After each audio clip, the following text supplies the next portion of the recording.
খারাপ প্লাস্টিককে প্রাধান্য না দিয়ে ভালো প্লাস্টিকের সাথে চলতে হবে, নীতি নেওয়া উচিত বাস্তবতার নিরিখে, এমন মন্তব্য অন্তর্বর্তীকালীন সরকারের বাণিজ্য উপদেষ্টা শেখ বশির উদ্দিনের। বুধবার রাজধানীর ইন্টারন্যাশনাল কনভেনশন সিটি বসুন্ধরায় 17তম আন্তর্জাতিক প্লাস্টিক প্রিন্টিং এবং প্যাকেজিং ইন্ডাস্ট্রি ফেয়ারের উদ্বোধনী অনুষ্ঠানে এমন মন্তব্য করেন তিনি। যেসব পণ্য প্যাকেজিং ছাড়া ব্যবহার করা সম্ভব সেগুলো প্যাকেট না করাই ভালো বলে মন্তব্য করেন বাণিজ্য উপদেষ্টা। বলেন, প্লাস্টিককে নেতিবাচকভাবে উপস্থাপন করা হয়। আমরা যে খারাপ প্লাস্টিক যেগুলো আমাদের পরিবেশের জন্য অবশ্যই খারাপ, এগুলোকে আমাদেরকে এখান থেকে আমাদেরকে পরিত্রাণ পেতে হবে এবং আমাদেরকে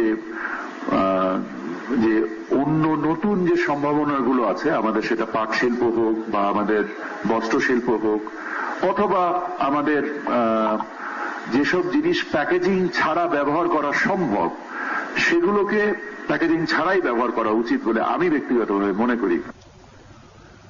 আন্তর্জাতিক সংবাদ।